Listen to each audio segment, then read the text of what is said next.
You said you got a lot of support, and you got messages from people who you didn't even know that well. People like Elton John and Russell Crowe, Olivia Newton-John sent you a long letter.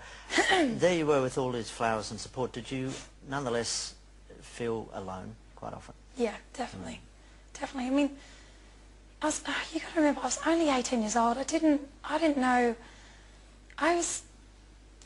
It was physically the scariest thing I'd ever gone through. I mean, I don't want to dwell on it because it's in the past now. I've dealt with it. I feel better than ever now. I feel... Is it all gone? I don't think you can ever say it's like all gone. I think you can just say that you continually get checkups and, you know, I'm in remission. When I go to the hospitals, for example, I feel a real empathy with people that are going through it, and I kind of think that's special because I'm not just going there as a face going like, how are you feeling? You okay? And not much. I'm just like, no, tell me how the chemotherapy is going. Have you started radiation yet? You know, have you gone through all the emotional sides? Because in that whole chapter, I definitely believe I had an after effect of cancer. You know what? I'm not scared anymore. This is life's not meant to be scary. Those things are scary, and people who go through really serious things in life are scary. Not doing what I do. That's how I could get through the arias. Like, well, actually, we've got some footage of that night. This is the night where you were able to say to Trent, "Cop this, mate." This is when you won 7 arias. This is including Single of the Year. Miss Delta Goodrem.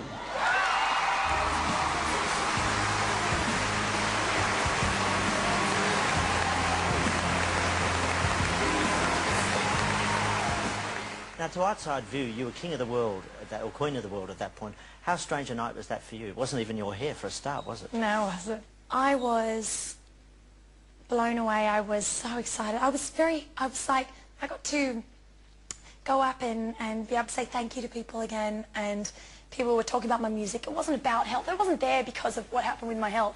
I was there because people took my album into their home. It was an incredible peak. After that all subsided and you finished your cancer treatment, family was there. It was beautiful.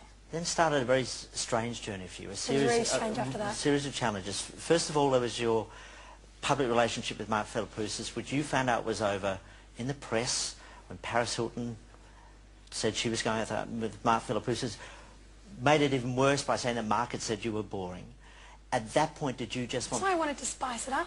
I thought after that, I thought, you know what, don't call me boring, I'm going to be a Scarlet Woman next. Good career move. We'll get to that. At that point, did you want the earth to sort of swallow you up? I was a bit embarrassed to tell you the truth, because as in saying like, I'm not...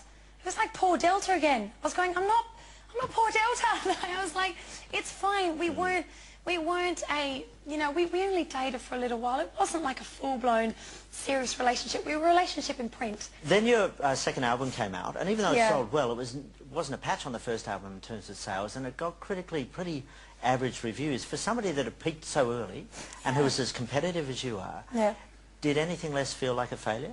I really got a bit confused myself. I had lost my determination a little bit. I actually didn't enjoy it anymore. It was, especially around that time when everything started to become quite negative, I thought, why am I putting myself in this position? This is not fun. I didn't have the drive anymore. I mean, I knew the album wasn't going to do what the first album did. My second album, no matter what I did, it wasn't going to do that. And I knew that. I believe that in music and in a lot of things, it's kind of like surfing. You can have a really big wave sometimes, and then you can have a smaller wave. As long as you can continue surfing, and sometimes you'll have that bigger wave again. So did you take that to heart, or were you able to just go, okay, that one's that one?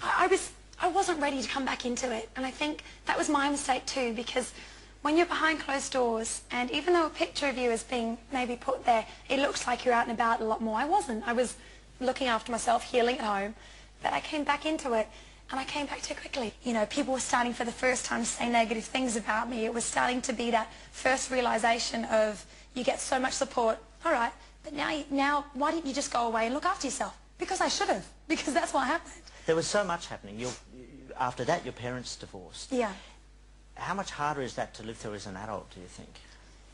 I had no idea that parents divorcing could affect me so much, but it really broke my heart, actually, and it shocked me. It was more because my brother and I had to become the adults a little bit. My parents were really very hurt by each other, and it wasn't pleasant. That contributed to me spending a bit more time away, and now that everyone's in their place that they're meant to be, they all have wonderful, you know, my mum's got a great partner, my brother's got a partner, everyone's got their lives now. Then after this, you became, as you said, the Scarlet Woman. You go over to England, you fall in love with Brian McFadden, very famous over there with Westlife, famous in his own right. Yeah. Had broken up with his wife, who was equally famous. The British tabloids just had a field day. How intense did that get? How far did they go when you're in their sights?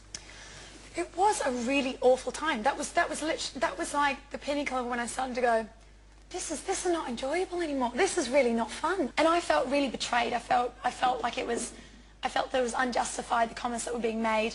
Well, they were calling you a homewrecker. Yeah. And considering that I had such a strong family morals, I felt it was really harsh because I felt so strongly against it. But I thought the best thing I could do was keep my dignity and be quiet about it. Maybe that wasn't the best thing I could have done. Maybe I should have said, no, that's not how it happened. But I didn't. I tried to kind of go, I'm not even entertaining this. I'm not throwing a log on the fire. I said to myself, you know what, like in a week's time, no one's going to care. In a week's time, no one will lose sleep over it. I'll lose sleep because I feel sick about it. I thought that it was harsh. But again, it's all in the past. It's not even interesting anymore. It's like when people start saying, why do you even talk about it? It's not the case. Brian and I have been together for a long time now, and we are best friends. We have a wonderful partnership.